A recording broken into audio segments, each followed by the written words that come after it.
este é um evento aberto, na verdade é uma reunião de trabalho dos grupos de economia circular e de rotulagem da rede. Meu nome é Sônia, tenho o prazer imenso aqui de ter 3 ilustres convidados hoje, Fabrício Soler, que também é conselheiro da rede, Henrique Lian, muito querido, e o promotor de justiça, senhor Marcelo Lemos, que também falará em seguida.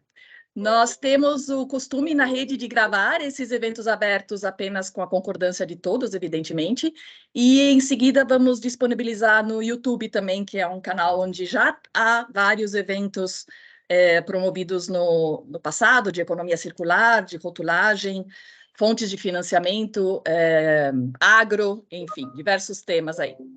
Nós temos na agenda dessa 1h30 previsto essa rápida abertura da minha parte, depois teremos excelentes contribuições aqui dos 3 convidados. No final, faremos um debate e também, claro, umas palavras de encerramento, até às 11h30 é a promessa da nossa interação.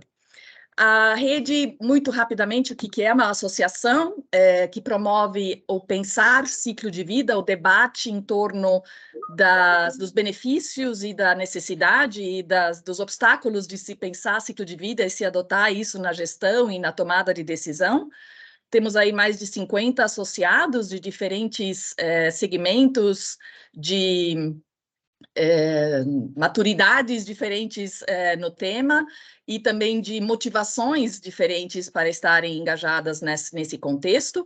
Temos empresas e temos também associados institucionais, que são academia, associações, governo, ONGs, e esse colorido de associados permite que nos comprometemos com relação à Agenda 2030, em promover pontes, em fazer diferente, em fazer através de parcerias, alcançar objetivos tão importantes para todos nós.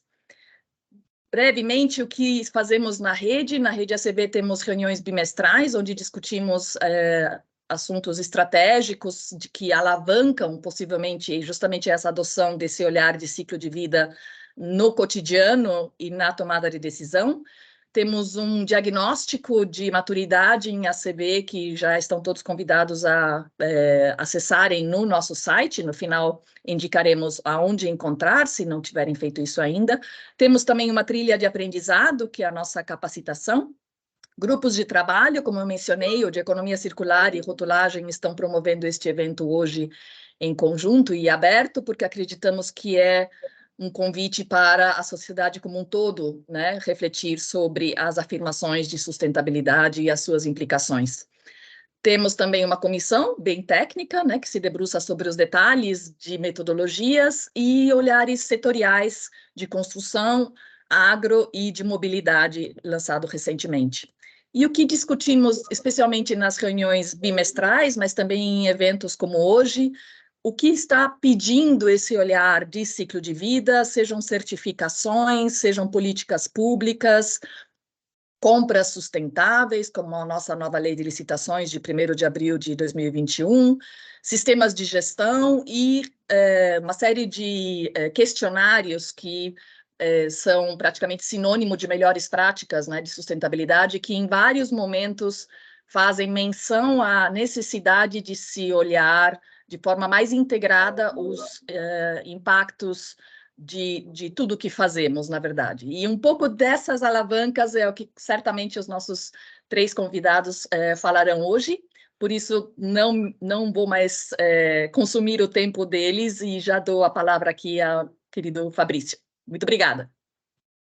Bom dia a todos. Muito obrigado, Sônia, a gentileza da apresentação. Cumprimento aqui a rede, em nome de todos aqui que estão acompanhando, em particular os meus colegas, amigos de mesa aqui, doutor Henrique Lian, doutor Marcelo, satisfação estar com vocês. Vou aqui objetivar a minha apresentação, espero aqui em 20 minutos trazer o conteúdo para a gente poder aqui discutir em conjunto. Apenas me confirme, por gentileza, Sônia, você não tem nenhum equívoco aqui, vocês estão vendo tela cheia. Sim, senhor. Fechou? Então, maravilha. Bom, meu nome é Fabrício Soler, sou membro aqui da rede, tenho a satisfação de trabalhar aqui com a Sônia. Sou consultor do CEPAP no Brasil, que é o The Circular Plastic in the America Program, da ONU, e também da Confederação Nacional da Indústria para estudos em economia circular e resíduos.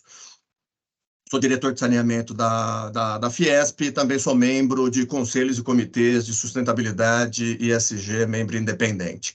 Só lembrando, eu vou passar pelo tema consumo consciente da responsabilidade compartilhada ao uso do greenwashing no mercado de consumo. Aliás, conteúdo esse preparado por um diálogo feito, em particular, com o Dr. Marcelo, que muito me ensinou aqui dentro desse contexto, e por isso que eu tomo a liberdade de dividir parte do que a gente dialogou aqui com todos. Primeiro tema, consumo sustentável. Só lembrando, nós temos uma lei federal, 13.186, que institui a política de educação para o consumo sustentável. Consumo sustentável definido como uso dos recursos naturais de forma a proporcionar qualidade devida à geração presente, sem comprometer as necessidades das gerações futuras. E complemento esse conceito com o conceito de consumo consciente, do Acatu, que define como consumir com melhor impacto, consumir diferente, sem excessos ou desperdícios, para que haja o suficiente para todos, para sempre.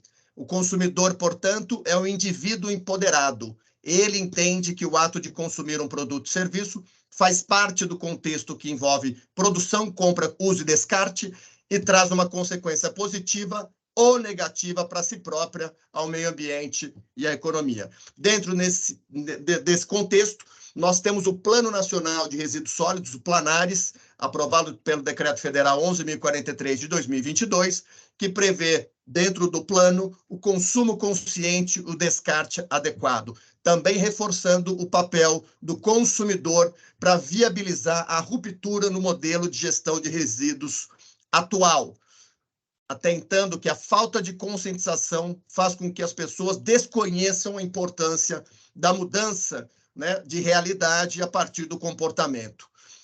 E prevê como diretriz reduzir a geração de resíduos e a quantidade de rejeitos encaminhados para a disposição final por meio do estímulo à educação ambiental, campanhas, projetos, setor educacional, sociedade civil, setor empresarial, visando a conscientização sobre a importância do consumo sustentável. E para isso passemos para o cenário Brasil, um cenário que precisa ser, de fato, extirpado do território nacional, um país de 5.570 municípios, dos quais 2.600 encaminham tudo que é gerado por nós, geradores de resíduos, sociedade, para lixões, comprometendo a qualidade do ar, da água, comprometendo a qualidade do solo, comprometendo a saúde pública e causando sérios impactos não só ao ambiente, o meio ambiente natural, mas à sociedade como um todo. Isso é inadmissível em pleno 2023, chegar aqui num diálogo tratando de consumo responsável e um cenário de metade dos municípios brasileiros encaminhando tudo que é gerado para lixões. E aí nós temos pais, mães, tios, avós, crianças sobrevivendo desse ambiente, na catação, pegando restos de alimento, pegando os materiais para reciclagem. Nós precisamos acabar com isso urgentemente. Essa foto é uma foto que foi, inclusive, premiada, o garoto com essa árvore de Natal e o cenário de fundo em pleno lixão, a pessoas na catação, animais, a exemplo dessa outra, e para concluir, essa que é, né, extremamente atual e reflete o desafio que nós temos em território nacional. Isso tudo para dizer que nós precisamos avançar para eliminar os lixões do Brasil e assegurar a destinação final ambientalmente, a disposição final ambientalmente adequada. Eu estou falando aqui, naturalmente, de resíduos, mas não vou esquecer que 110 milhões de brasileiros têm o seu esgoto lançado diariamente em cursos d'água e igarapés, comprometendo a qualidade do meio ambiente. Isso é a população da França e da Espanha somadas diariamente lançando esgotos sem tratamento. Bem-vindo, Brasil. 35 milhões de brasileiros que não têm acesso à água.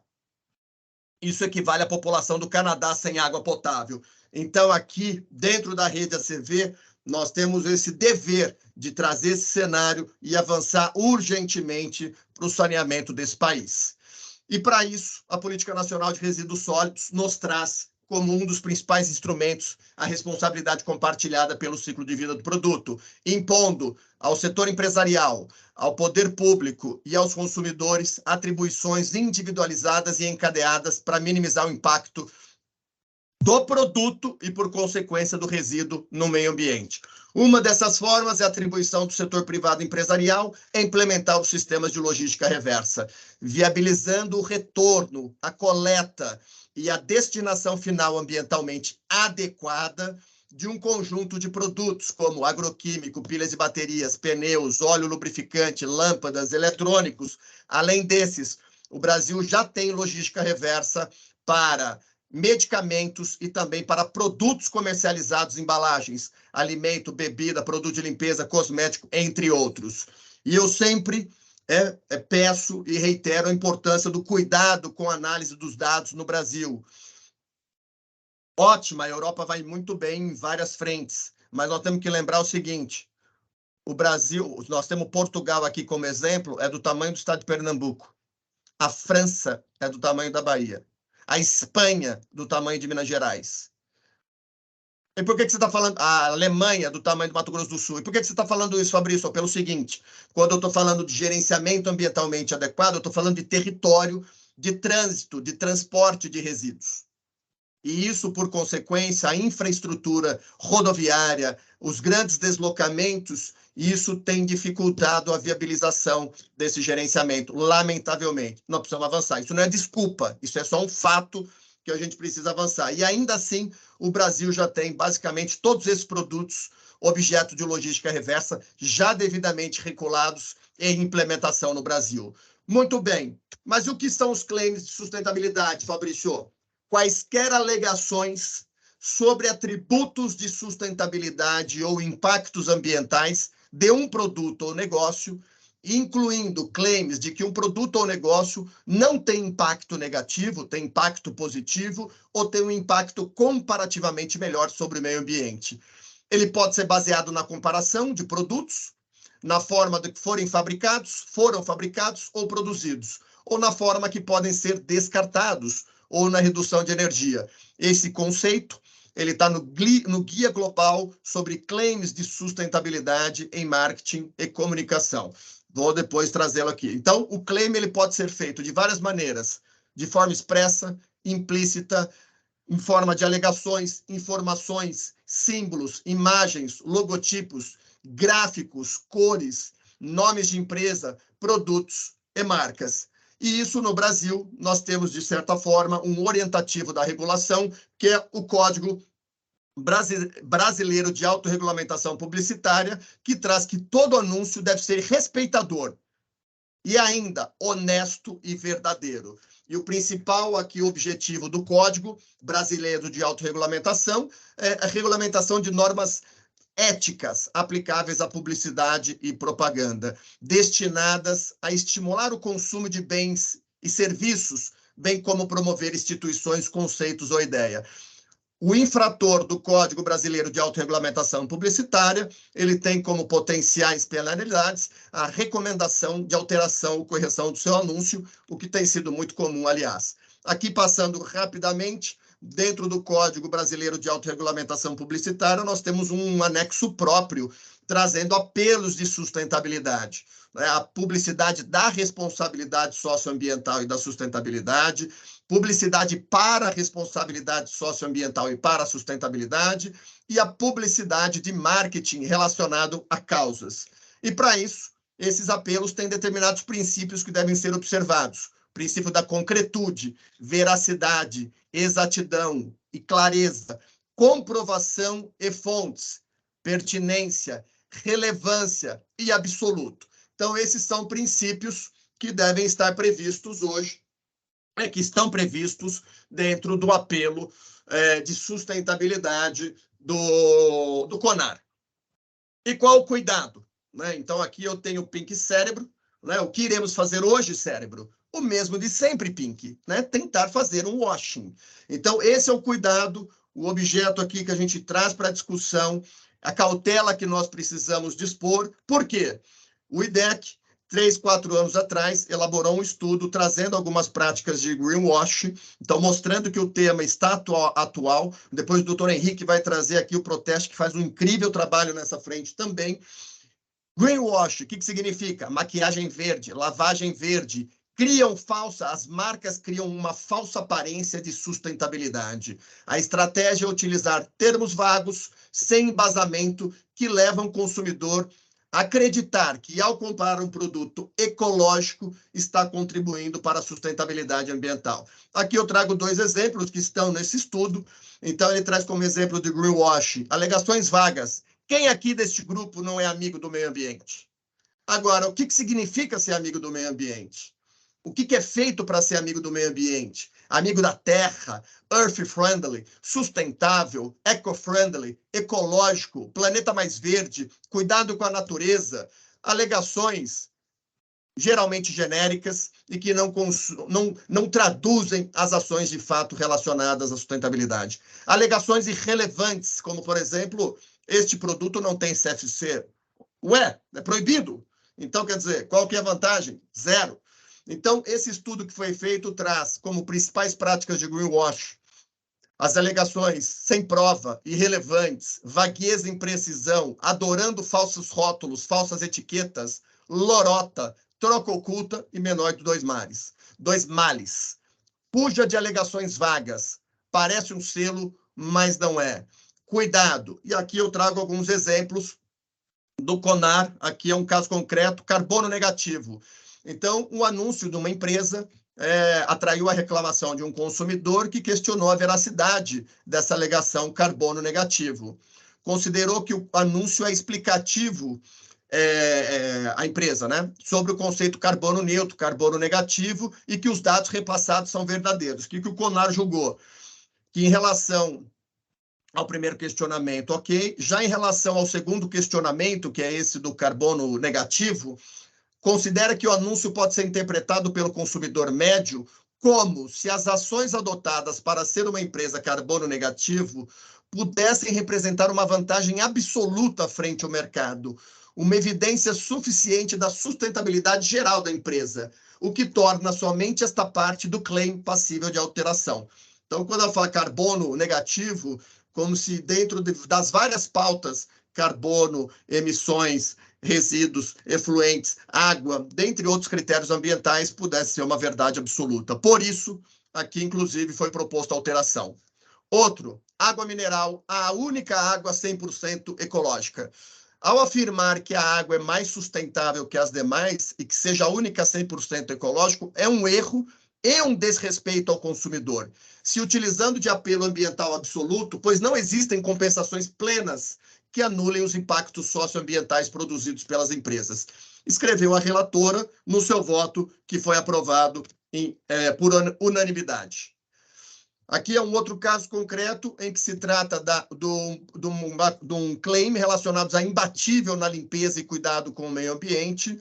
Então, foi recomendado a alteração, dissociando o imbatível, tá? E o guia, que eu falei do Guia Global sobre Claims de Sustentabilidade em Marketing e Comunicação, que foi elaborado pela Associação Brasileira de Anunciantes e que trouxe aquele conceito de claims que eu trouxe no início, junto com o CONAR e com a WFA, World Federation of Advisors. Então, eu vou trazer aqui alguns pontos que eles trazem nesse manual. Princípios globais de sustentabilidade com base nas melhores práticas internacionais. Princípio 1. Os claims não devem ser suscetíveis de induzir em erro e seus embasamentos devem ser claros. Princípio 2.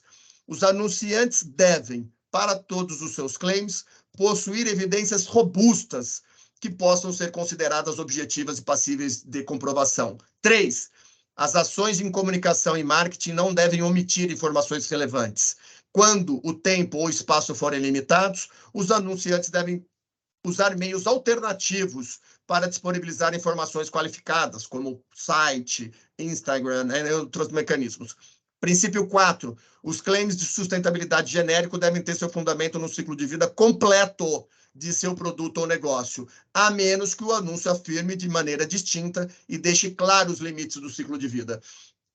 Princípio 5.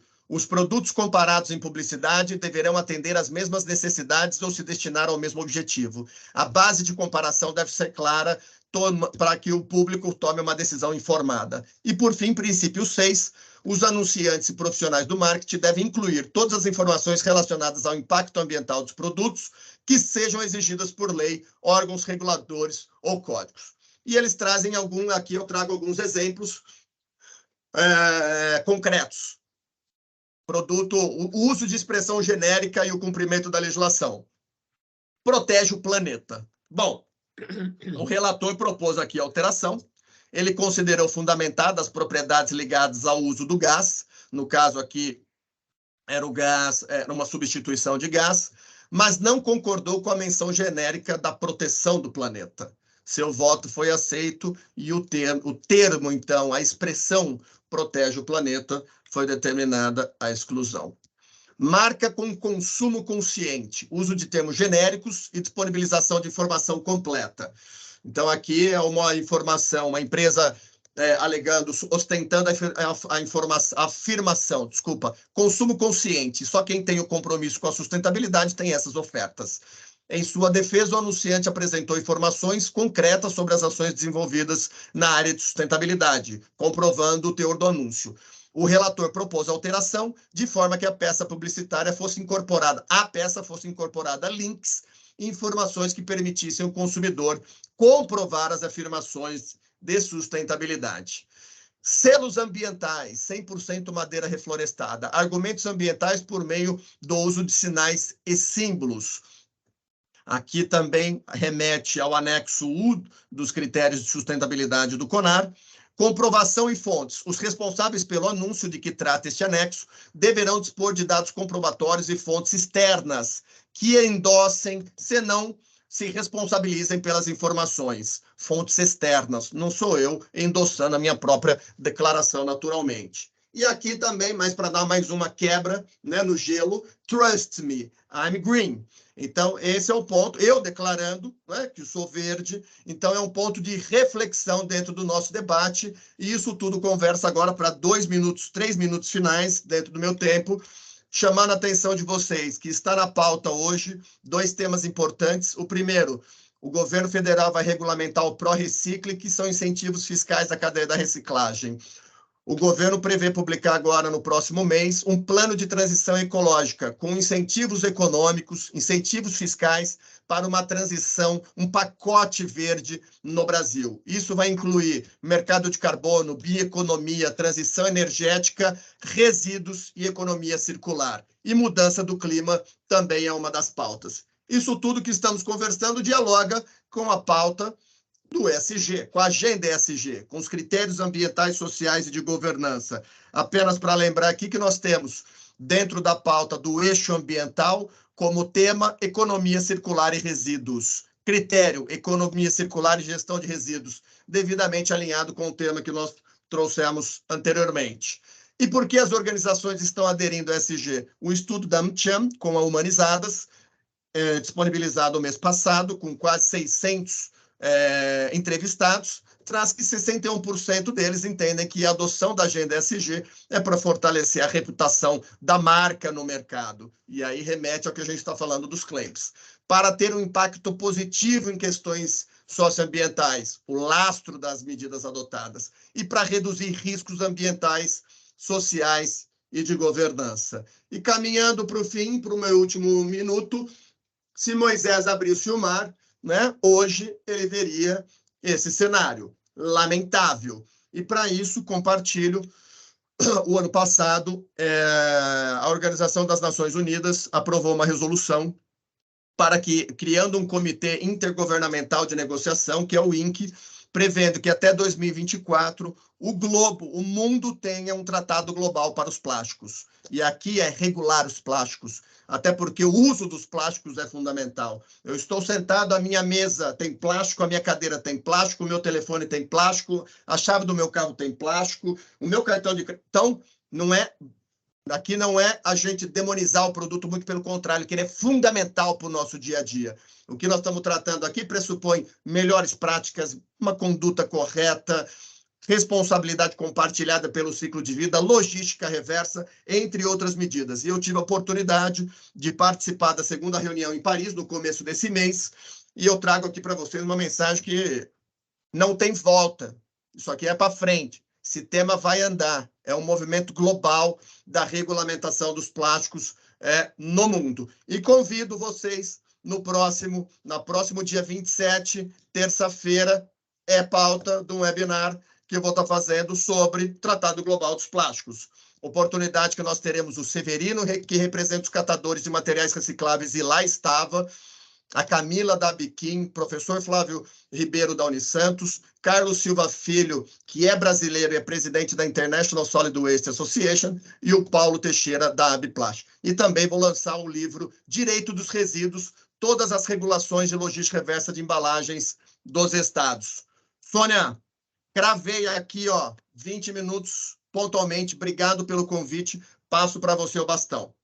Ai, nossa, obrigada demais. Eu já tenho aqui a Isabela levantando a mãozinha, mas Isabela, me permita postergar a tua pergunta até um pouquinho antes, umas 11h15, quando a gente vai começar a abrir, para não perder aqui o pique, porque eu tenho certeza que o Henrique vai fazer vários ganchos aí do que o Fabrício acabou de falar, e o Dr. Marcelo na sequência também. Então, muito obrigada, Fabrício, muitas provocações, muito humor ácido, que é muito bom, porque isso é que mexe e incomoda as pessoas.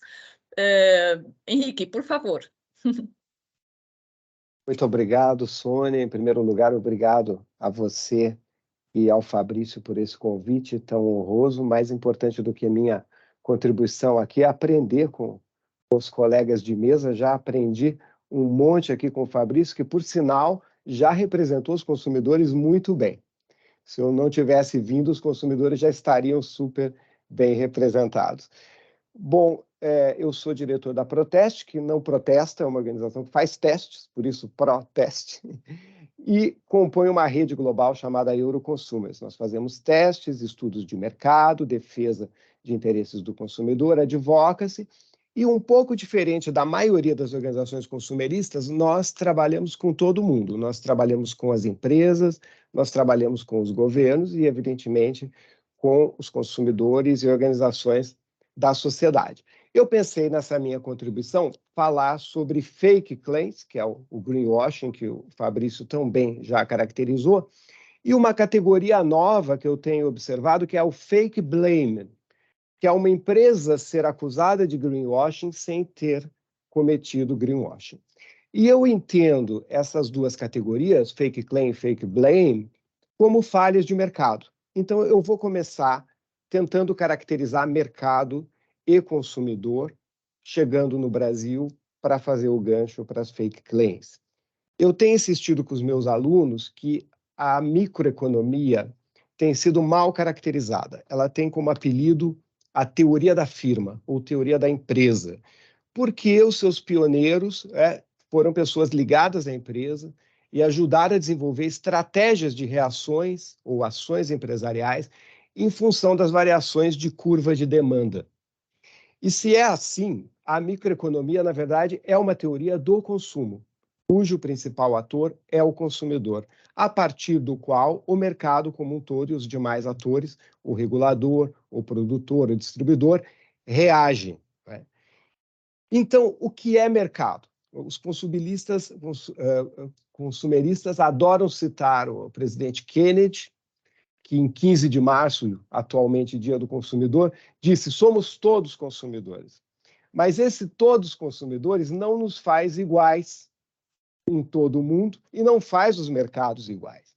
Então, há campos de mercado e de consumidores, sendo o primeiro deles, o decano deles, o mercado europeu, evidentemente. Um mercado extremamente regulado, baseado no comando e controle, e que tem como esqueleto o direito romano, a Roman Law. Um Estado extremamente protetivo, provedor de serviços públicos de relativamente boa qualidade e também um Estado que é um grande consumidor. Então, neste campo, principalmente dos 27 países da União Europeia, prevalece uma cultura de proteção e de direitos. E o consumidor é visto como um cidadão. Então, este é o campo do consumidor cidadão. Primeiro, ele é cidadão e, a partir dos seus direitos de cidadania, entendem-se os demais direitos, inclusive de consumidor. Em bastante contraponto a esse tipo de mercado, nós temos o mercado norte-americano. Enquanto o mercado europeu tem uma máxima regulação, o mercado norte-americano tem uma máxima autorregulamentação. E do ponto de vista da regulação estatal, ela é mista, com leis federais, estaduais, municipais e julgados na tradição da common law, diferente da tradição europeia. E neste mercado, o consumidor não é visto como um cidadão, ele é visto como um cliente. E o cliente é o rei. Então, o cidadão consumidor cliente é o rei deste mercado autorregulado norte-americano, onde as empresas competem não para cumprir a lei, mas para oferecer benefícios extra do que os seus concorrentes oferecem. E aí, olhando o mercado asiático, nós podemos dividi-lo em dois campos. O mercado asiático mais desenvolvido, por exemplo, Japão e Coreia do Sul, e o em desenvolvimento, China e adjacências. Quando a gente olha para Japão e Coreia do Sul, nós vemos uma regulação de natureza europeia, porém um comportamento empresarial mimético do modelo norte-americano. E do ponto de vista da regulação, uma preocupação máxima com o controle da qualidade e da punição de desvios, inclusive de desvios concorrenciais. E esse consumidor da Ásia desenvolvida não é nem o cidadão europeu, nem o cliente rei norte-americano. Ele é um consumidor que busca benefícios, que recebe benefícios deste modelo híbrido entre o europeu e o americano. E já na China e adjacências, costumo dizer, nós temos uma definição estatal da produção, um Estado indutor e interventor, uma regulação interna muito estrita e restritiva e um aparente livre mercado no plano de vista externo. E a cultura do consumidor aqui não é nem do cidadão, nem do rei, nem do beneficiário. É um primeiro acesso, é um aprendendo a ser consumidor. Infelizmente, eu não posso falar da África, porque os requisitos para o mercado completo/incompleto ainda não estão presentes em 90% dos países que compõem o continente. Mas chegando no Brasil e América Latina, por aproximação, nós temos um modelo híbrido. Do ponto de vista estatal, um Estado absolutamente regulador aos moldes europeus, um grande comprador e consumidor aos moldes europeus. Em 2022, o Estado, 18% do PIB brasileiro foram compras estatais. Esse é um número que varia entre 17% e 20%. É um Estado, como o europeu, grande provedor de serviços aos cidadãos, entretanto, com serviços de inferior qualidade se comparados aos europeus. E o consumidor brasileiro, apesar de viver neste esqueleto, neste arcabouço de regulação europeia, tem um comportamento muito mais mimético ao norte-americano e não ao europeu. E aqui começam alguns clashes. Há uma certa incompatibilidade entre a regulação e o comportamento de consumo. Dou um exemplo que todos vão identificar rapidamente. Tributação de veículos automotivos. Vale no Brasil a regra europeia. Quanto maior o veículo, mais emissor em CO2 equivalente, maior é o imposto desse veículo, maior é o IPVA. Nos Estados Unidos é exatamente o oposto. Quanto maior o veículo, quanto mais emissor o veículo, mais ele entra na categoria de veículos utilitários e tem a menor alíquota para o cidadão. Por isso, os norte-americanos amaram e amam os SUVs. E o brasileiro imita o comportamento do norte-americano, compra o seu off-road para andar na Avenida Paulista, mas pagando imposto europeu, o imposto mais elevado, né? Proteção de dados, a mesma coisa, uma regra europeia por um cidadão que tem consciência dos seus dados, que não quer compartilhar os seus dados, que não quer que os seus dados sejam utilizados, por um cidadão brasileiro que está disposto a transacionar os seus dados, assim como o norte-americano. O consumidor norte-americano negocia, vende o sangue, não doa o sangue, vende o sêmen e também vende os seus dados. E o brasileiro, às vezes, entrega esses dados de graça ou em troca de um par de ingressos no Cinemark, porque fez compras no shopping, ele entrega ali todos os seus dados em troca de um par de ingressos. Em síntese, nós temos um consumidor europeu que é educado pelo Estado, um consumidor norte-americano que é educado pelo mercado e um consumidor brasileiro que tem um comportamento americano, responde às regras europeias e tem uma baixíssima educação para o consumo. Conta com um Código de Defesa do Consumidor bastante avançado, especialmente para 30 anos atrás, quando ele foi aprovado, que precisa de adornamentos, porque nem a internet existia, o e-commerce existia à época da aprovação do código, mas que, sobretudo, e não sei se o doutor Marcelo concordará, precisa de adornamentos do ponto de vista processual, porque ele é um diploma legal que privilegia, se não exclusivamente privilegia, o litígio, a judicialização como solução dos conflitos de consumo. Isto gera um custo financeiro e social e emocional que a sociedade brasileira não pode pagar mais. Feitas essas introduções, eu chego, então, finalmente nos claims, porque é a partir desse arcabouço que o consumidor brasileiro vai julgar se uma empresa faz uma afirmação falsa ou verdadeira em relação à sustentabilidade e vai reagir ou não reagir a isso. Eu entendo o fake claim ou greenwashing como uma prática discursiva e ela é fundamentada numa conclusão das empresas de que os consumidores valorizam atributos de sustentabilidade. Senão, não teria por que fazer um claim verdadeiro ou falso, se o objeto final do mercado, que é o consumidor, não valorizasse. E as pesquisas sustentam essa valorização. Se a gente olhar a pesquisa da Global Scan, em parceria com o Instituto Acatu de 2021, 83% dos brasileiros declararam que querem reduzir a sua pegada ambiental e 3 em 5 brasileiros disseram que estão dispostos a pagar preços superiores pelos produtos se eles forem menos impactantes para o meio ambiente ou socialmente mais justos. Então, como há essa percepção empresarial de que o consumidor valoriza esse atributo, algumas empresas fazem afirmações não verdadeiras, criando uma ilusão aos consumidores e criando concorrência desleal, porque ela não internalizou custos de produção, está fazendo falsas alegações sobre isso, e está auferindo ou tentando auferir ganhos de imagem e aumento das vendas em função de uma coisa que não fazem em detrimento dos seus concorrentes. Então, é um problema não apenas social, mas é um problema concorrencial. E as providências, além das jurídicas e de mídia, a principal, já citada pelo Fabrício, é a regulamentação publicitária, é o CONAR. Eu começo agora uma taxonomia simples de o que eu identifico como espécies de fake claim.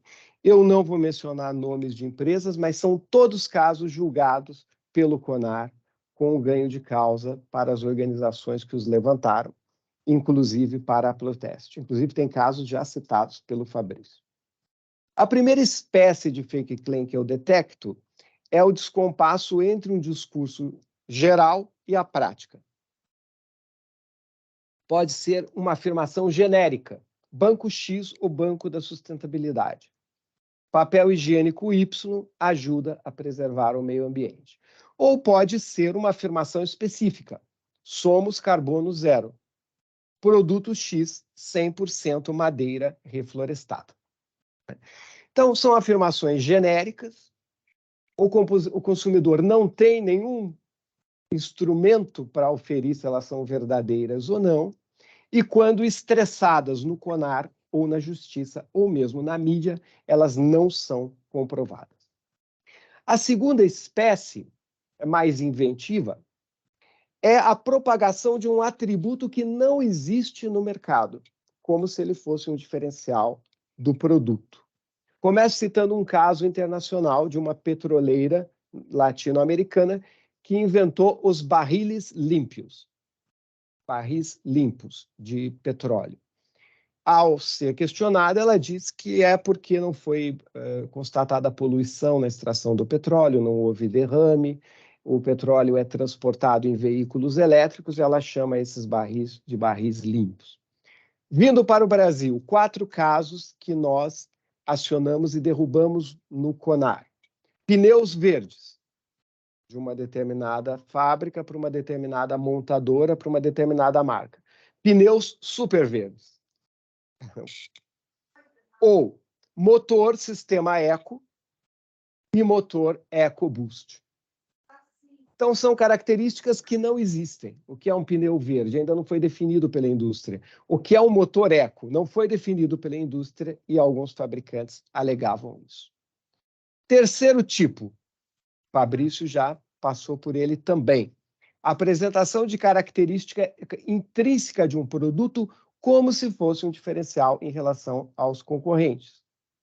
Água mineral que não contém gordura trans. Isto leva o consumidor a imaginar que os concorrentes dessa água contenham gordura trans. Nenhuma água contém gordura, ou muito menos gordura trans. Aerosol que não contém CFC. Desde o protocolo de Monterrey, em 1987, nenhum fabricante de aerosol inclui o CFC. E, finalmente, uma categoria um pouco capciosa, que é uma redução de custos do fabricante ou prestador de serviço e externalização desses custos para o consumidor.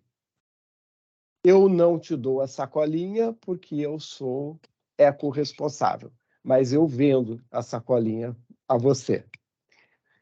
Eu não troco a sua toalha todos os dias no meu hotel porque eu sou ecorresponsável, mas você pode pagar por esse serviço de lavanderia. Isso é simplesmente uma externalização de custos.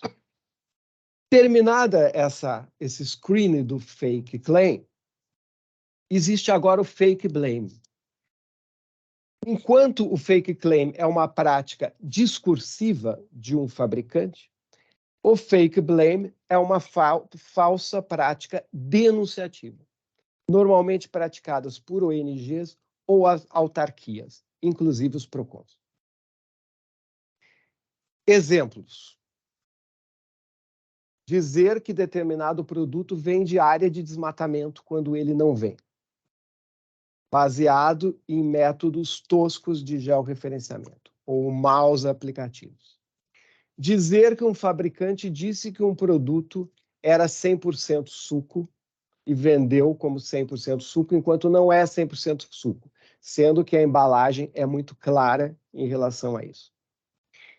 Dizendo que um revendedor, uma rede de supermercados, está dando informações nutricionais a mais do que as contidas nas embalagens do produto, porque ela quer vender o seu produto de marca própria, e não porque ela pratica no Brasil o mesmo tipo de prática que ela tem na União Europeia, do Nutri-Score, dando ao consumidor mais informações.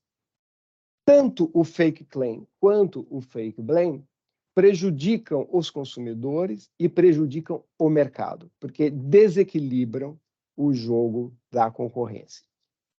E um consumidor que não é formado pelo Estado, devidamente, como acontece na Europa, não é formado pelo próprio mercado, devidamente, como acontece nos Estados Unidos, não tem como avaliar se uma afirmação de sustentabilidade ou uma afirmação de insustentabilidade são verdadeiras ou não. Falta educação específica para o consumo, falta educação geral, gargalos educacionais, e há a natural assimetria de informações técnicas entre um fabricante, um distribuidor e um consumidor. E isto deixando já uma provocação para mais tarde, talvez explique por que boas empresas se decepcionam tanto quando fazem pesquisa e o consumidor diz que sim, quer comprar produtos sustentáveis, sim, está disposto a pagar mais por isso, sim, está disposto a levar o sabonete sem o papel celofane, sem a caixa, sem a sacola para ser mais sustentável. E quando esses produtos verdadeiramente mais sustentáveis vão ao mercado, o consumidor não os compra. Entre outras coisas, além da questão de custos, que é default, existe a dificuldade ou a impossibilidade de detectar se as afirmações dos produtores e distribuidores são verdadeiras ou não são verdadeiras. Obrigado, queridos. Você falou. Como você não nos distraiu com os slides, a gente teve que prestar muita atenção no que você disse e ficamos mais pensativos agora no final. Várias pessoas aqui no chat já manifestando preocupações e também elogiando as tuas colocações. Muito obrigado. E daqui a pouco, no final, com certeza, vamos ter aí um bate-bola com perguntas para você também, ou até entre vocês três, que seria fantástico também. Eu agradeço. Eu sou do movimento do MSP, movimento do 100 PowerPoint. Já há muitos anos, sou uma resistência. Nós temos que nos acostumar a isso também, ou desacostumar a ter coisas visuais também acompanhando as falas. Muito obrigada. Doutor Marcelo, por favor, agora Gente, estamos... Eu estou aqui de aluno, né? Porque dois professores, né? Queria dar bom dia a todos. Eu fiquei pensando aqui, sabe, por que o Fabrício me convidou para esse painel? Porque, veja bem, você ficar no meio de duas feras assim, né? É presente, né? A gente ganha uns presentes de vez em quando. E aí aconteceu um fato interessante, Henrique. O Fabrício vai ficar com ciúme. Mas eu adorei esse negócio de falar sem PowerPoint. Adorei esse negócio. Até porque os meus PowerPoint perto do Fabrício não tinha a mínima condição de competir. Então, assim, são duas coisas que me levaram a abandonar completamente a ideia de colocar um PowerPoint. E aí, na verdade, o que está me animando a poder falar com vocês assim, realmente, olho no olho, é porque talvez o Fabrício tenha me convidado, assim, só me apresentar, porque meu nome é Marcelo Leão Vieira, eu sou promotor de justiça do meio ambiente, né? Aqui de Vitória, dirigente de centro de apoio. E quando ele me convidou, eu falei, gente, mas essa pegada do consumidor, né? Porque, assim, em que pese essas matérias falarem, evidentemente, uma com a outra, né? Me fala o que não fala com o meio ambiente, né? O que hoje não fala com a questão ambiental. Mas eu acho que o que tocou o Fabrício foi quando a gente teve um evento aqui, eu bati muito na tecla da questão da racionalidade, né? A mudança de racionalidade. E a gente vê esse emaranhado de conhecimento, né? De emaranhado de informações que eles trouxeram aqui. Mas tem uma coisa que me incomoda muito, que eu queria trazer aqui para o debate. Realmente eu vou procurar ser o mais vamos dizer assim, simplista possível, porque os dois já esgotaram muito a questão do tema em si, mas tem um pano de fundo que eu acho que tem que ser considerado, né? Não é que eu seja um pessimista, nem que eu seja assim, uma pessoa que não tem esperança na humanidade. Não é isso, mas é algo que precisa ser refletido. Nós estamos vivendo numa época do antropoceno, né, onde a gente definitivamente a gente escolheu um dogma, né, como motivo da nossa vida, do nosso caminhar, que é a razão humana, né? Nós colocamos o homem como centro de toda a importância planetária, como centro das nossas decisões, em alguns momentos, inclusive, até afastando a divindade, né, que era um dogma maior, que era Deus, né? E quando a gente faz esse movimento, junto com o movimento industrial, o movimento capitalista, alguns dizem que nós mudamos o nosso chip, né? Houve uma mudança de chip, né? O homem, na busca pela prosperidade, Edgar Morin fala muito bem isso, né? Desse paradoxo, né? O homem na busca da prosperidade, e é claro que essa busca da prosperidade, ela também vinha na busca de você eliminar a fome, eliminar a peste, né? Tivemos momentos difíceis na humanidade, né? As pessoas que foi agora revivido pela Covid-19, tivemos momentos de perda de inúmeros irmãos, né, no planeta. E em busca desse progresso, em busca desse conforto, em busca dessa segurança, o homem, então, passa realmente a fazer essa exploração. E aqui a visão a visão do ambientalista, né? Assim, a visão não contrário ao consumidor, né? A gente não pode mais fazer essa divisão, não pode mais fazer essa rachadura. Nós não temos que unir essas duas matérias, unir esses dois pensamentos. O homem, então, começa a ter um olhar para o planeta, um olhar muito interessante, um olhar que a gente fala que é um olhar objetivo, né? O homem começa a olhar para o planeta como algo a ser explorado, né? Algo para se beneficiar, né? Aí eu costumo dizer o seguinte, é um exemplo muito carinhoso, né? Porque a minha mãe fala assim, poxa, eu lembro lá da minha cidade no interior, quando eu tinha vontade de me banhar no rio, né? de passar a tarde no rio. Hoje a gente olha para um curso d'água, se a gente consegue colocar ali os hidrelétricos, se a gente consegue gerar energia. Então, esse olhar para o mundo, fez com que o homem realmente se distanciasse, né? A gente costuma dizer que é o olhar cartesiano, né? Aquele olhar que faz com que a gente olhe para o planeta não mais como um companheiro, não mais como algo vivo, mas como algo a ser explorado. Por que estou dizendo isso? Porque essa racionalidade, né, esse pensamento, essa forma de agir, que transformou todo esse mundo que a gente vive, né? O Fabrício falou bem, né? A gente está aqui rodeado de plástico, eu estou aqui com celular, com aço, né? Nós temos aqui em Vitória o maior porto de minério e de aço do mundo, os dois juntos, né, com o Porto Tubarão. Temos problemas seríssimos com a questão de controle de qualidade do ar, de emissões. Mas como resolver isso, né? Como é que você faz com que a gente consiga permanecer nessa busca pelo esse progresso, né? E, ao mesmo tempo, tentar frear, né, esse avanço sobre o planeta? Eu diria a vocês que eu acho muito difícil, ouviu, meus queridos Henrique, querido Fabrício, queridos participantes, é muito difícil você mudar esse chip, né? A humanidade, ela desenfreadamente, ela virou uma humanidade consumista, consumeira, né? Tem esses dois conceitos, e eu vejo com muita dificuldade a gente conseguir regulamentar um comportamento. Essa que é a pedra de toque, né? Por que eu estou falando isso? Nós que estudamos mais aqui a parte do direito ambiental, o professor Herman Benjamin fala muito isso, né? Que naquela ânsia de tentar frear a atividade econômica ou o capitalismo desenfreado, nós estamos esverdeando o direito. Esverdeando o direito, né? Nós temos uma Constituição socioambiental, nós temos uma legislação que foi colocada de educação para o consumo sustentável, mas a grande questão e a pergunta que fica é, essa legislação, toda essa construção legislativa, constitucional, né? Você vê que o Constituinte de 88 ele foi muito claro, né? Ele disse, olha, todos temos um direito ao meio ambiente sustentável, mas também temos o dever de proteção. A pergunta que eu deixo para a nossa reflexão, será que esse dever, sabe, o Henrique e o Fabrício, será que esse dever, ele está realmente... nós estamos encarnados desse dever? Eu diria que não. Eu diria, inclusive, que nós estamos muito longe dessa percepção. E por isso que a gente se depara com esse tipo de provocação, né, dos claims, porque fica claro que a todo momento a conduta, ainda a conduta sombria em relação às questões que dizem respeito à proteção ambiental.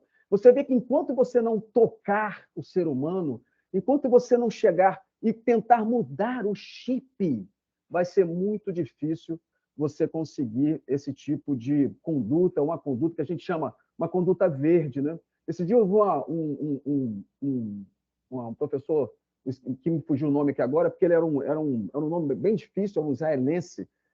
Era muito bacana ele falando do capitalismo humano, de um capitalismo solidário. E aí, talvez, quem sabe, né, esse capitalismo solidário, esse capitalismo humano, que ele quis dizer, fosse aquela racionalidade ambiental do Henrique Leff.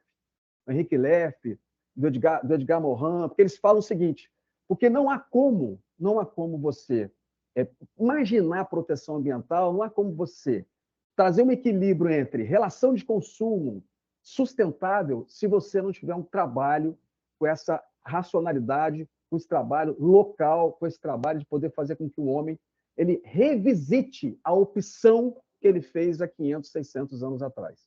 Então, talvez essa seja uma pedra de toque, um ponto filosófico, né, que a gente chama de ethos ambiental, o ethos ambiental, né? E aí, meus queridos Fabrício e Henrique, nós temos um problema seríssimo que chama-se globalização, a universalização. A partir do momento em que você começa a massacrar as culturas locais, a partir do momento que você começa a universalizar o regramento, no sentido de você buscar soluções ambientais, você começa a ter problemas seríssimos, porque você deixa de respeitar o local. E deixando de respeitar o local, você cria realmente um embaraço muito grande no que se diz respeito à observância às regras ambientais. Eu digo isso porque a gente foram citados aí 2 mercados, o mercado europeu e o mercado americano, né? E a gente, infelizmente, a gente vê que a América Latina, nós somos esquecidos, né? Existe aí um movimento latino-americano no sentido de você buscar soluções no sentido de proteção ambiental, de uma melhor relação do homem com o planeta, que muitas vezes elas são divergentes de um mercado que precisa e necessita de consumidor e que precisa realmente a cada dia se alimentar. Eu estou falando tudo isso porque a nossa Constituição, né, ela definiu, o Constituinte de 88, ela definiu um dos principais, o seu principal princípio, que é o princípio básico, sabe? Que é o princípio da solidariedade e da cooperação. E o que a gente menos ainda assiste, talvez por um parlamento, que é um parlamento que não é preparado, nós não temos ainda, como na Alemanha, uma exigência de que quando a pessoa ou o candidato, ele se predispõe a ser um representante da democracia representativa, que ele apresente o seu partido ou esse candidato, que ele apresente um projeto ambiental, né? Que ele apresente uma proposta ambiental. Então, o que acontece? A gente fica num país onde nós temos um marco constitucional extremamente moderno, um marco que traz o princípio da solidariedade, da cooperação, no sentido que você buscar forças na sociedade de comum acordo para que haja realmente um avanço no que diz respeito à proteção ambiental e também ao incremento do dever fundamental, mas nós não temos ainda um parlamento que está, vamos dizer assim, em sintonia com essa Constituição. E aí nos cria um vazio muito grande, e aí eu costumo dizer, por isso que eu falei com o Fabrício, eu queria falar um pouquinho sobre a questão da participação popular. Você vê que já há algum tempo, né, nós temos aí um certo distanciamento, né? Você vê que essas discussões todas que nós temos aqui, com algumas exceções, por exemplo, eu poderia citar os catadores aqui, que são pessoas que, em regra, estão no debate, e, em regra, a sociedade ela não participa desse debate. A gente não vê a sociedade participar desse debate.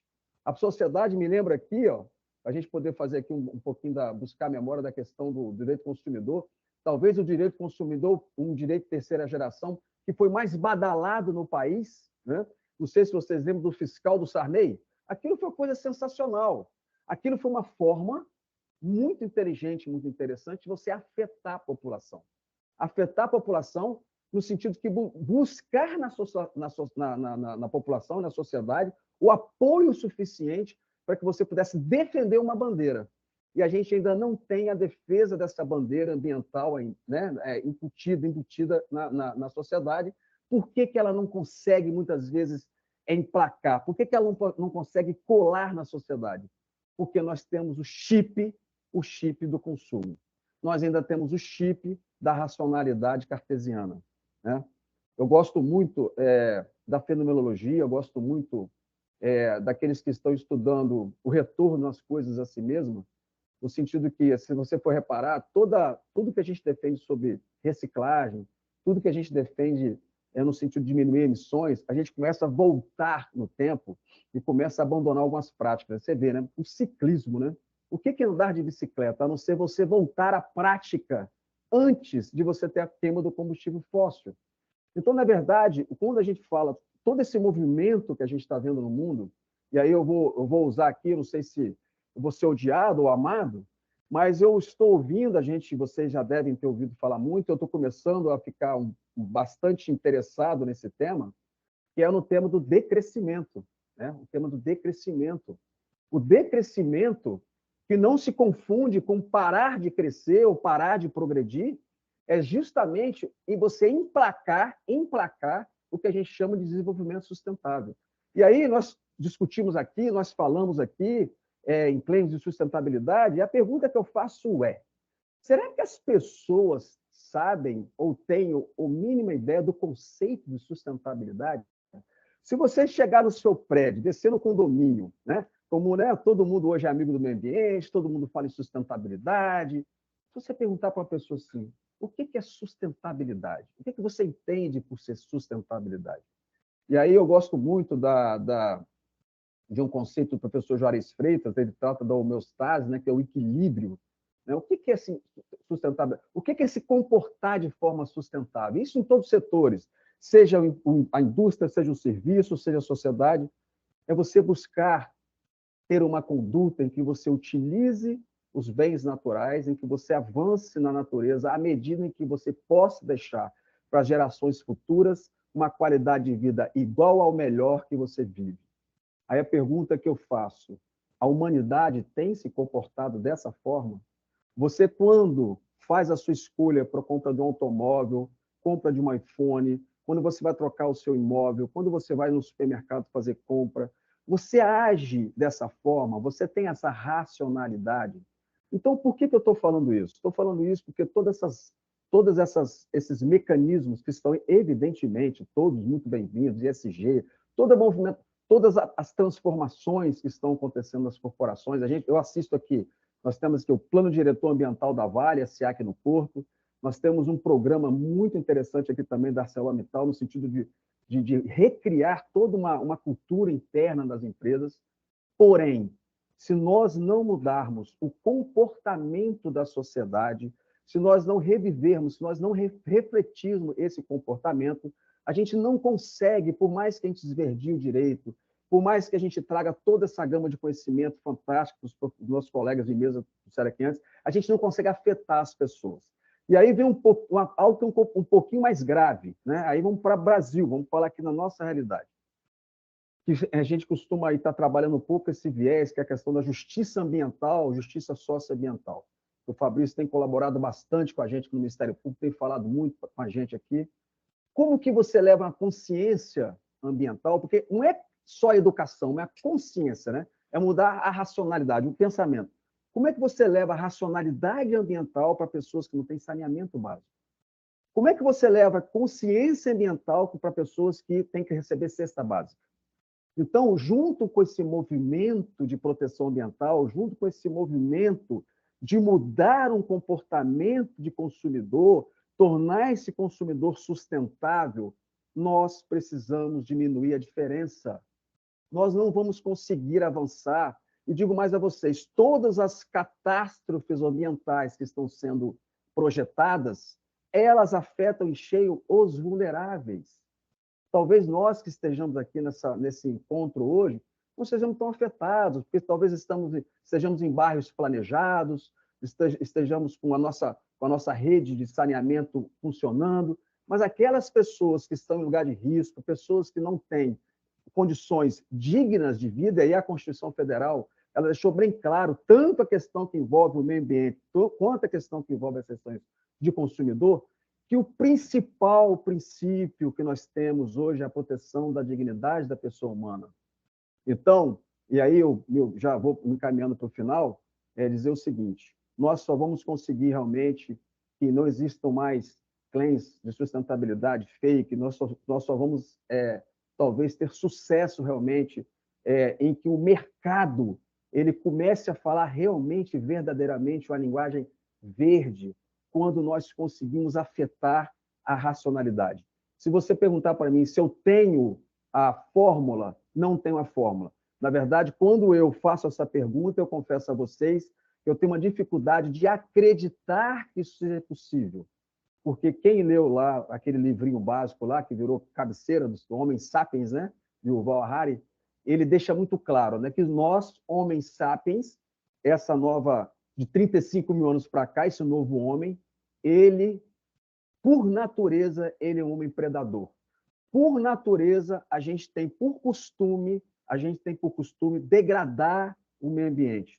Veja que nos primeiros anos, Fabrício e Henrique, nos primeiros anos em que o homem saiu da África e avançou para a Austrália, nos primeiros 2, 3 mil anos, ele conseguiu dizimar todos os mamíferos acima de 50 quilos. Todos.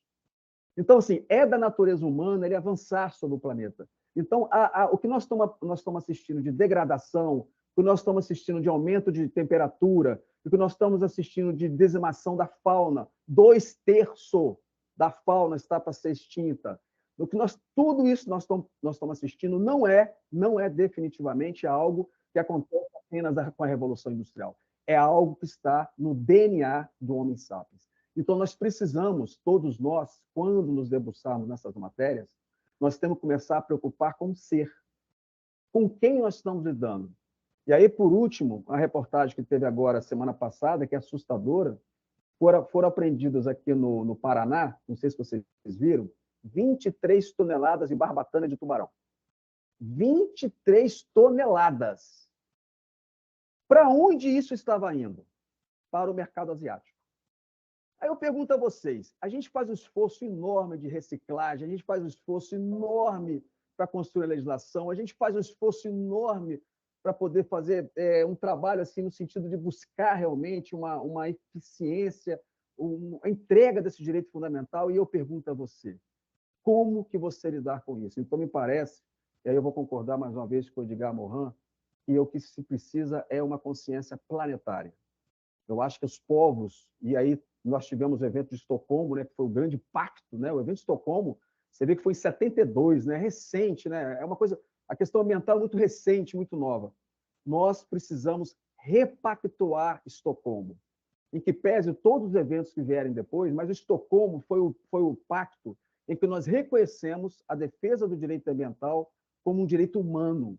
E aí nós temos um problema, que esse pacto e essa forma de defender a criação de direito fundamental, meus queridos colegas de mesa, é um direito ocidental.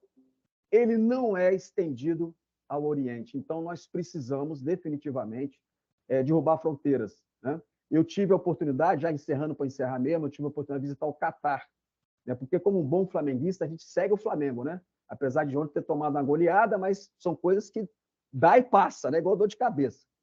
E lá no Catar, eu levei minha filha, né? Minha filha, a gente faz assim, a gente vai catequizando os filhos, né? Então, minha filha, ela querendo ou não, ela é uma ambientalista, mesmo ela não querendo, ela que traste de virar uma ambientalista. E lá no Catar, digo a vocês o seguinte, eu me senti a pessoa mais triste, foi uma das fases, um dos dias mais tristes que eu vivi. O mercado municipal do Catar tinham toda a nossa fauna silvestre, toda, vendida à luz do dia, sem o menor constrangimento. E eu filmei, mandei para os colegas do Ministério Público Federal, tentei encaminhar para o Itamaraty, porque é inadmissível, né, que um país que se diz nação se comporte dessa forma, de uma forma tão desrespeitosa, né? E sendo que eles sabem que nós temos turistas lá, turistas brasileiros, turistas... Então, veja bem, a questão é muito mais profunda. Então, assim, eu não sei se eu aqui fui muito dramático, né? Mas eu preciso trazer isso para vocês. A questão foge simplesmente das relações de consumo, a questão foge, muitas vezes, do comportamento da empresa A ou empresa B. O problema está no ser humano. Então, nós precisamos, enquanto professores Henrique, professor Fabrício, nós, quando fizermos nossos eventos, a gente tem que começar a trazer pessoas que falem sobre o ser humano, o comportamento do ser humano. E aí, só para terminando, penso eu que a questão do consumo e agora com a questão da tecnologia, né, os jovens, eu tenho um sobrinho, que é uma pessoa maravilhosa, mas o menino não consegue sair, 24 horas no celular, né? Há uma quantidade de informação que chega para ele ali. A gente não sabe quem é esse novo homem que está chegando agora, né?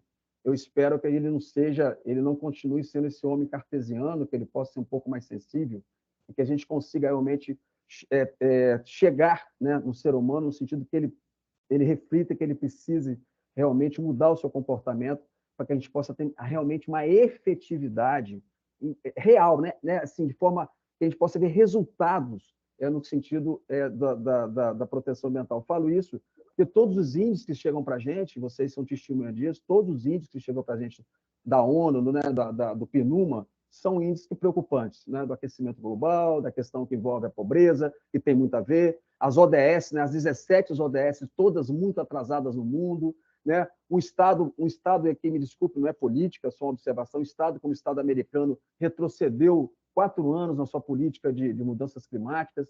Então, nós precisamos realmente ter uma visão global e perceber que nós temos aí um caminho longo e difícil, porque nós precisamos mudar a nossa racionalidade, em vez de uma racionalidade cartesiana, uma racionalidade objetiva, para uma racionalidade mais ambiental, mais humana. A gente precisa desvelar essa humanidade e ver o planeta como outro, tratar o planeta como outro, né? E não o planeta como algo a ser explorado. E o planeta tem muito a oferecer. Tanto tem, ele está até hoje aturando a gente aqui, né? Está nos abraçando aqui, não sei até quando, mas está nos abraçando aqui. Então, aqui essa é a minha contribuição. Eu sei que talvez tenha fugido um pouco tecnicamente, né, do que foi proposto, mas é porque eu sempre olho nesse pano de fundo, né? Eu me sinto nessa obrigação de trazer essa reflexão para os colegas que trabalham no consumidor, para o Fabrício, que também está nessa parte da reciclagem. A reciclagem, por si só, para mim, talvez seja um dos pontos de partida de mudança dessa racionalidade. Se nós nos comportássemos de forma a pensar de forma reciclada, ou seja, eu só posso utilizar aquilo que eu vou usar, né? Eu só posso realmente dar um passo se eu não ferir o direito ambiental do outro, talvez um dia a gente consiga realmente esse equilíbrio entre proteção ambiental e atividade econômica. Obrigado e desculpa um pouquinho pela delonga. Imagina, imagina, estamos aqui todos aplaudindo. As três, né? As três contribuições e a sua, doutor Marcelo, agora também no sentido de ter a gente muito preso aqui à tela, escutando e compreendendo a responsabilidade de cada um de nós, né? Eu vi aqui no chat, mas precisa do envolvimento do governo, sim, mas sem as empresas não vai, tá? Mas e sem a gente mesmo, né?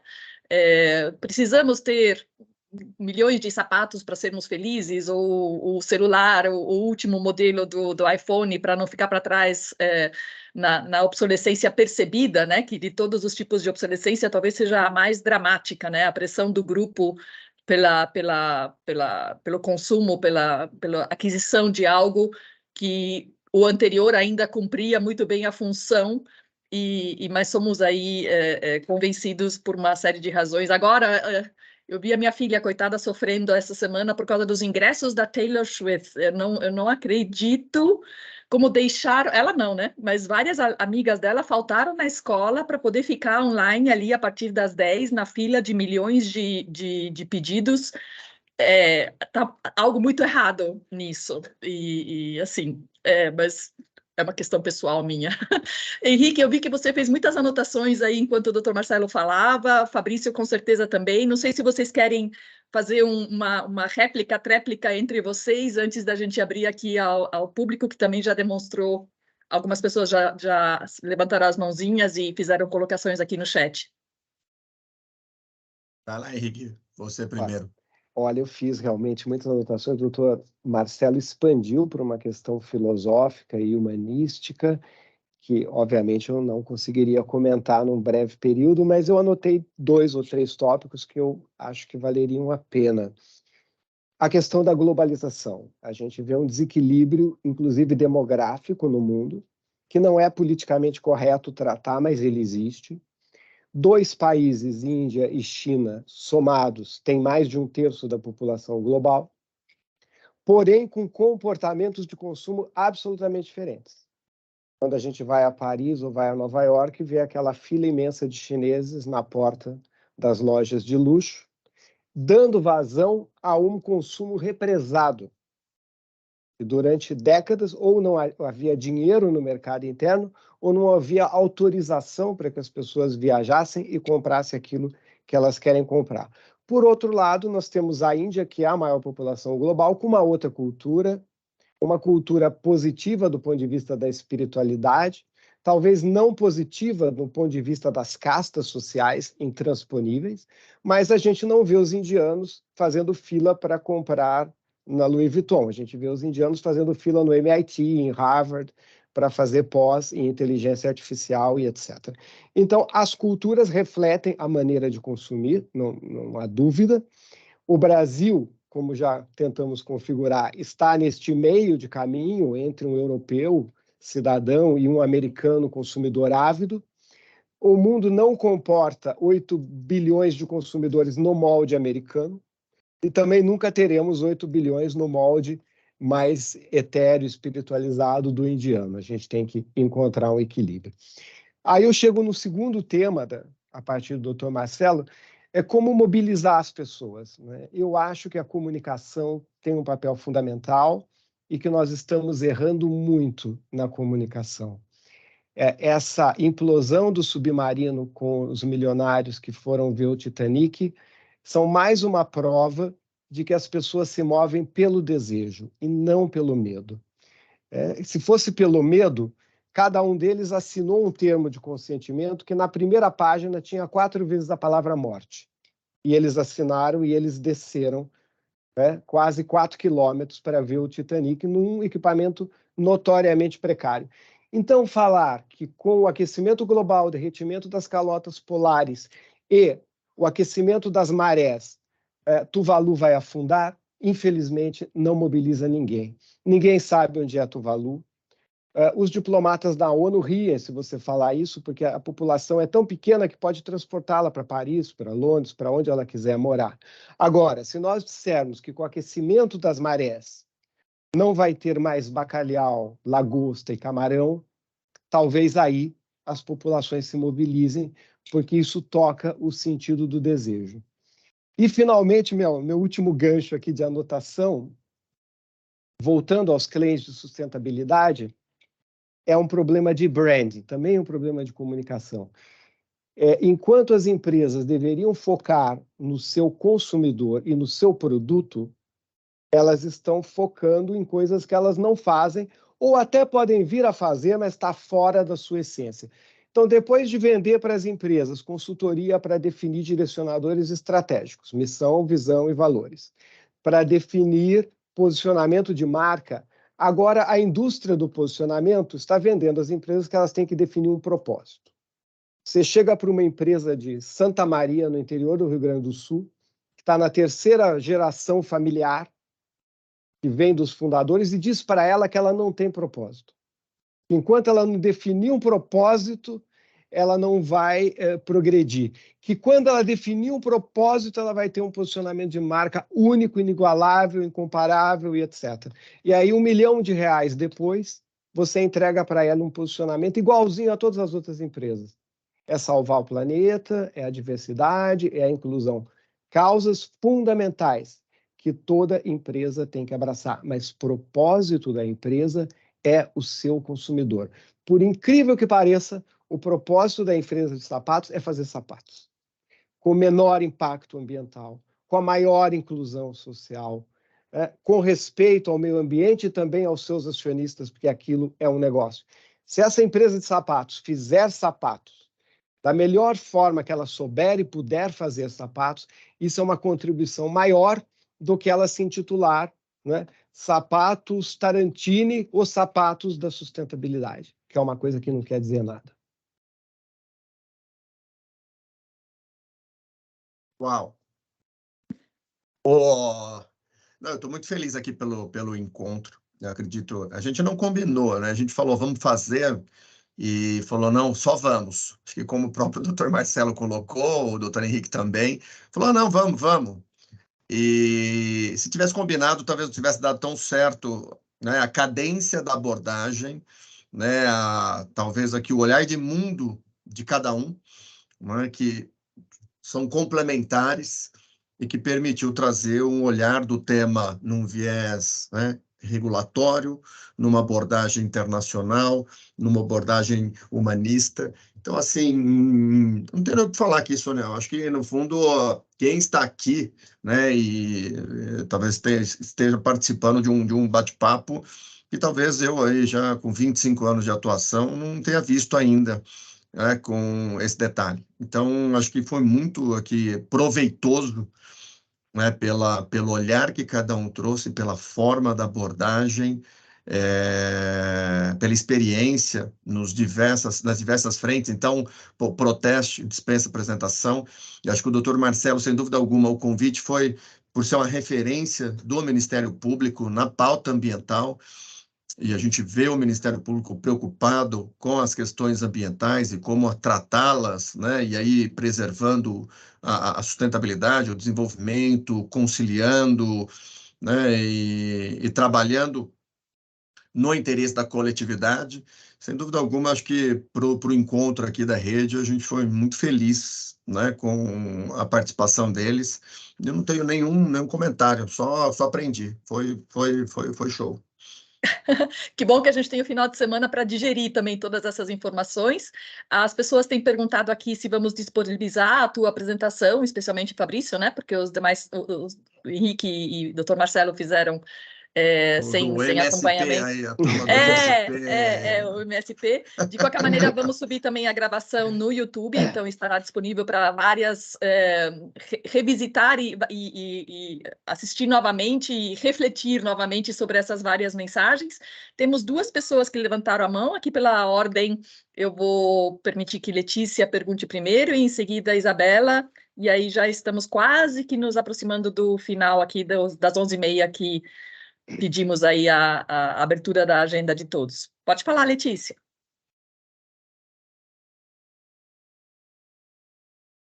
Se você está falando, não a ouvimos. E se estiver sem áudio, talvez a Isabela... pode falar, Letícia. Pelo menos você meio que abriu... Isso, pode falar, pode falar. Perdão, eu desativei a câmera aqui, porque acho que o sinal da internet está ruim. Primeiro, obrigada por poder participar de um evento que trata de um assunto que é novo, né, com essa abordagem de claims de sustentabilidade. Então, obrigada muito pela exposição de todos. Vou me apresentar rapidamente e sigo para a pergunta com vocês. Eu sou advogada, trabalho com direito do consumidor e com marketing de sustentabilidade há mais de 10 anos, tá? Sou autora do livro Greenwashing, Direito do Consumidor, que tratou dessa pauta aí ali pelos anos de 2017 e 2019, por isso eu fico empolgada de ver um evento trazendo esse tema, né? Bom, além de advogada, eu sou fundadora de uma empresa que se chama Central 12, que conecta justamente as empresas aos consumidores para ajudar as empresas a mostrar para os consumidores, de acordo com as normas globais de comunicação e transparência, o valor dos investimentos sociais e ambientais que as empresas têm feito nas cadeias de consumo. E conversando com mais de 100 empresas de diversos segmentos, eu vejo que muitas empresas têm um posicionamento de que já comunicam questões de sustentabilidade, e apesar de a gente dizer que essa comunicação ainda não está de acordo com essas normas globais, né, de comunicação de sustentabilidade e transparência, as empresas não sentem que é uma urgência trazer uma informação mais qualificada, mais transparente, com comprovação e etc. Então, indo ao ponto, minha pergunta é: como que o Ministério Público e como que a Proteste tem atuado para mostrar para as empresas que claims de sustentabilidade são uma excelente oportunidade, cumpre o papel pedagógico da empresa, vende os produtos, mas tem que ser feito com responsabilidade de acordo com as normas que já existem. Há uma atuação do Ministério Público investigativa nesse sentido, há uma atuação da Proteste lado a lado das empresas para incentivar esse claim de sustentabilidade de forma responsável? Obrigada.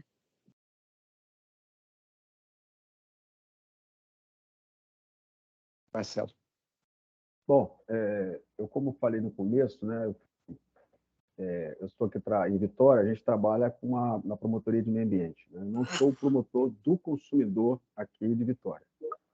Mas nós temos aqui os colegas que trabalham na promotoria e por incrível que pareça, quando eu entrei em contato com eles, até para poder ver a matéria, né, é uma matéria muito nova, muito recente, né? E eu vou fazer o seguinte, eu vou me comprometer com o Fabrício, aí, com o pessoal aí, eu vou ver o levantamento, o que é Vitória, né? O que é a promotoria, né? Porque eu não posso falar em nome do Ministério Público brasileiro, né?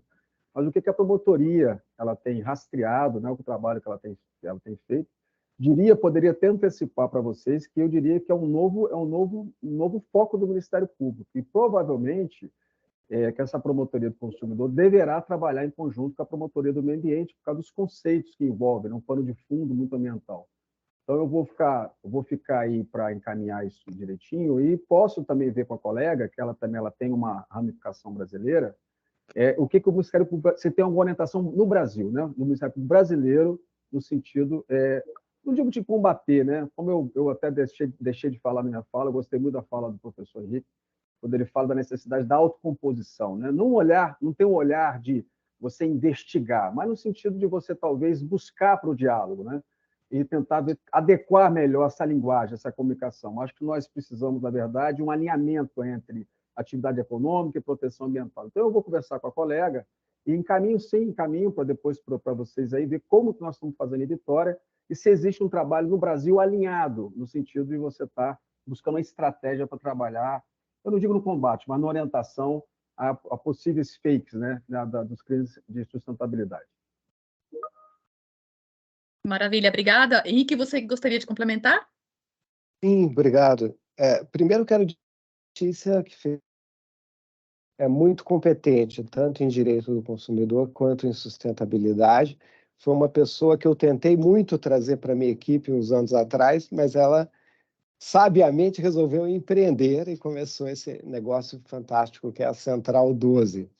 Respondendo a Letícia, foram 3 estágios, quer dizer, estão sendo 3 estágios. Até uns 5 anos atrás, nós atuávamos só pela dor, que era denunciando no CONAR o que entendíamos como fake claim. Depois abrimos um canal mais direto com as empresas. Então, antes de qualquer denúncia, apresentamos os nossos estudos e testes, quando é um caso de um produto testável, sempre feito em laboratórios acreditados, e tentamos dialogar antes de tomar qualquer atitude. Recomendamos mudanças de rotulagem, de comunicação e etc.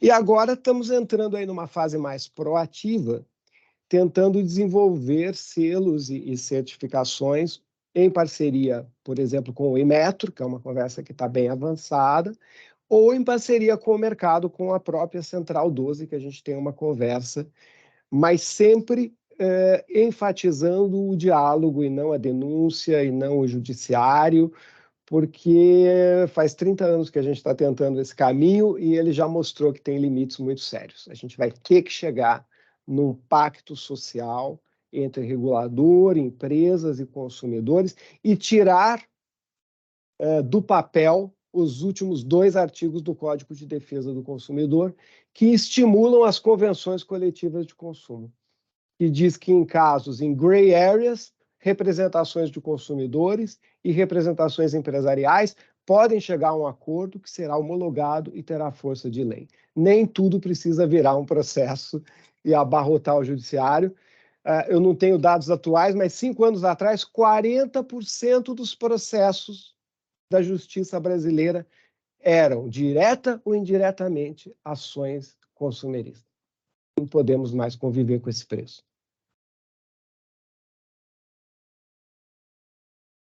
Obrigado. Obrigada, Henrique e Letícia. Espero que tenha sido respondido. Temos aqui a Isabela ainda e a Monique. Já estamos passando um pouquinho do horário, se permitirem mais 2, 3 minutinhos e aí encerramos. Mais perguntas podem ser feitas depois, por favor, pelo e-mail, pelo WhatsApp, formas não faltam, e aí encaminharemos aqui aos nossos convidados. Mas pode falar, Isabela.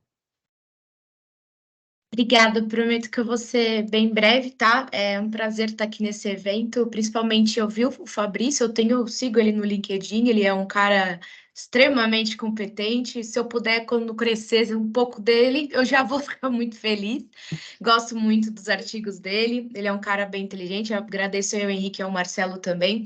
Marcelo, sinto muito por você ser torcedor do Flamengo de verdade, assim, tenho muito dó de você, mas enfim, eu tenho 2 perguntas, na verdade. Uma é mais geral para vocês. Eu queria saber a opinião de vocês a respeito dessa BNT PR 2030, se vocês acham que é questão de tempo das empresas poderem incorporar o ESG dentro delas. E uma direcionada especificamente ao Fabrício, na seguinte questão de consumo, né? Eu, como consumidor, eu sempre procuro entender onde eu vou descartar o meu resíduo, né? Principalmente questão de maquiagem, de esmaltes, por exemplo, né? Porque eu gosto bastante dessa área de cosmético.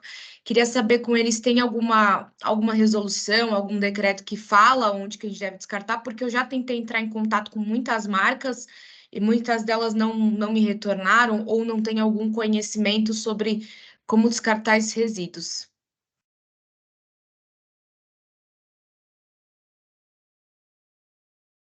Bom, já vou embalar aqui. Isabela, obrigado pelo comentário, pela generosidade. Eu concordo contigo quando você fala do Marcelo. Eu também já falei para ele que tem um mundo infinitamente melhor verde por aí, mas não vou entrar nesse detalhe. Mas o da BNT, eu entendo como é um orientador, é um guia. Eu gosto muito das práticas recomendadas 2030, porque acho que eles foram felizes em consolidar num único documento possíveis práticas relacionadas ao ESG. Ela não direciona para nada, porque daí vai depender da matriz de materialidade, do caso concreto, porte da empresa, mas acho que o material foi feliz em consolidar um conjunto de práticas e, na minha opinião, ajuda. Eu acho que tangibiliza o ESG, porque a gente sempre ouve ESG daqui, dali e tal, e fica, às vezes, muito etéreo, e acho que ali eles conseguiram botar num documento e trazer o que é. O que vai acontecer daqui para frente, a gente não sabe ainda, em medidas de certificação, mas eu acredito que a norma, as práticas, o documento em si, a PR 2030, ela é interessante, importante para quem quer se sensibilizar ou entender o tema. E com relação ao consumidor, boa pergunta. Vamos lá. A logística reversa é a obrigação das empresas, e elas podem fazer de algumas maneiras. Pontos de entrega voluntário, que é o que você acabou pesquisando e acabou não localizando, e outra forma é o apoio às cooperativas de catadores de materiais recicláveis. O setor de cosmético tem o sistema de logística reversa referência, não só no Brasil como no mundo, premiado inclusive pela ONU, que chama Mãos para o Futuro.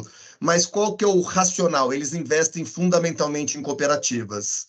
Né? Os PEVs deverão vir ao longo do tempo, porque o PEV, Isabela, não ajuda com volume. Lamentavelmente, boas consumidoras como você, que quer participar do processo, hoje é em número pequeno, e essa infraestrutura toda tem um custo. Então, a opção hoje para viabilizar o retorno tem sido trabalhar fundamentalmente com cooperativas e organizações de catadores e catadoras de materiais recicláveis. E, naturalmente, que tem um olhar social, né, que é poder ascender essa população dentro de remunerações mais justas do que anteriormente. Eu acompanhei, só para fechar aqui, o programa anteriormente, cooperativas cujo catador tinha uma remuneração, uma distribuição de 400, 500, 600 reais, e depois que o programa acabou apoiando, nós estamos falando de 1.200, 1.300, 1.500. Nós estamos falando de dignidade, acho que o doutor Marcelo trouxe isso, né? A dignidade da pessoa humana. Então, mais em breve teremos descarte na coleta seletiva, minimamente, acho que já é um belo de um caminho, tá? E prazerzão conhecê-la. Temos aqui algumas perguntas ainda. A Sofia da DAO também quer saber se tem alguma distinção com relação a B2C, né, ou B2B, se as empresas B2B também são né, obrigadas a seguir essas recomendações, essas indicações na comunicação dos seus claims. Talvez Henrique esteja a postos para responder. Mas com certeza. Só que a natureza desse compromisso é diferente. Normalmente ele está atrelado ao compromisso das empresas compradoras. Eu vou dar um exemplo da CPFL Energia, onde eu trabalhei durante 10 anos. Todos os fornecedores assinam anexos aos seus contratos, respondendo aos compromissos empresariais da CPFL em matéria socioambiental. Compromissos legais e compromissos voluntários da empresa, e são sujeitos à auditoria. Então, o B2C é muito mais direto, dentro daquela lógica produção, compra, uso e descarte que o Fabrício explicou tão bem. Enquanto isso, o B2B está sujeito a uma lógica de cadeias de valor, aonde quem não responde a condicionalidades de sustentabilidade hoje em dia corre sério risco de ficar fora do mercado, em função de fornecer para empresas grandes que têm compromissos sólidos. Perfeito, obrigada. Olha, assim, eu não posso agradecer o suficiente. Fabrício, eu não sei se você está falando ou só mexendo. Tá bom. Estou pensando, falando sozinho. Já... Tá certo. Eu só tenho a agradecer aqui aos nossos convidados, Fabrício, Henrique, Dr. Marcelo. Foi um banho aqui de reflexão para todos nós, um banho de realidade. Eu acredito que vários aqui têm mais perguntas e colocações a fazer. Eu acho que teremos que repetir em breve algo semelhante. Obrigada demais pelo privilégio de tê-los aqui, também a todas as pessoas que nos doaram o seu tempo aqui nessa palestra. À disposição para seguirem utilizando os ambientes da rede para avançarmos nesse debate tão importante. Os contatos estão aqui, o site, subiremos no YouTube em seguida a gravação, também temos aí atuação no LinkedIn e no Instagram, enfim, não hesitem em entrar em contato e avançarmos, inclusive com sugestão de novos temas em reuniões futuras. Agradecer demais e desejar aí uma excelente sexta-feira, um final de semana a todos. Ótimo fim de semana. Dr. Marcelo, obrigado. Henrique, Sônia, Obrigado, obrigado. amigos. Se cuidem. Obrigado. Bom fim de semana. Obrigado. Um abração. Obrigado a todos. Um abraço. Abraço.